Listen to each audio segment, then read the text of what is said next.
So financial fears and health-related fears are two of our major concerns.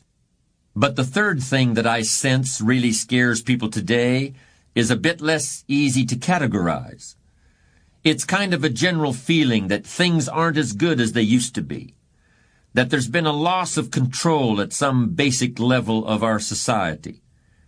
There's a sense that one earthquake after another, some large and obvious, some smaller and almost imperceptible, have accumulated to shift the foundations of society, and it's going to keep on shifting toward a result that's anything but good.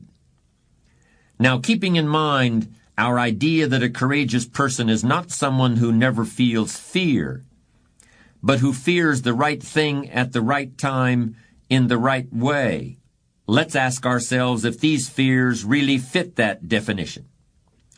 I think if we look a little deeper, we'll see that what really scares people about these situations is the sense that they're going to be helpless, that all their trust was placed in somebody or something, and now they've been let down and they can't do anything. They're helpless. But remember, you're never really helpless.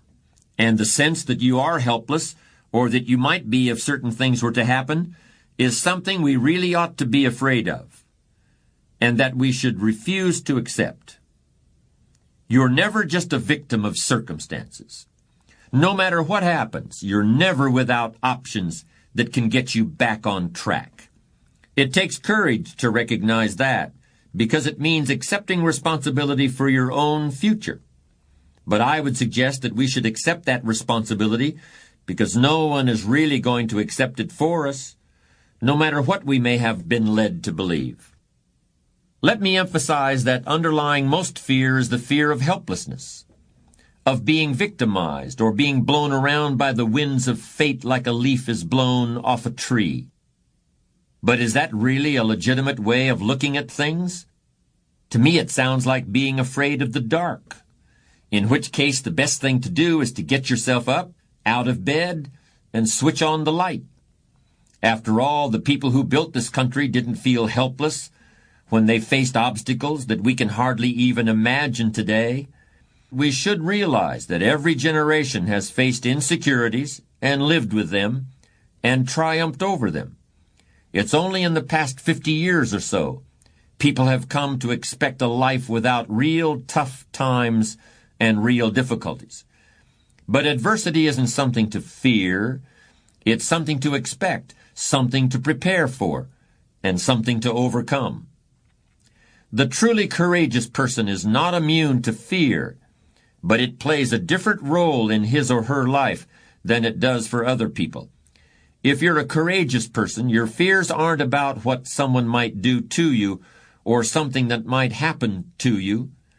Your fears are about not living up to your ideals, about reacting instead of acting, about not taking advantage of the opportunities that are always within reach.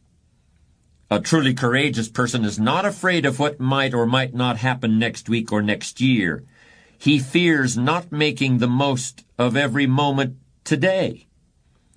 A truly courageous person fears the impulse to dominate other people.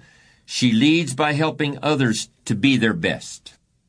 A truly courageous person fears making appearances more important than realities, making impressions more important than communication, making himself more important than those who are depending on him. But there's one thing a courageous person fears most. Have you ever seen a deer caught in the headlights of a car? The way the deer just stands there as though paralyzed with the car bearing down? The truly courageous person fears ever getting caught like that. And a constant part of his or her life is dedicated to making sure it never happens.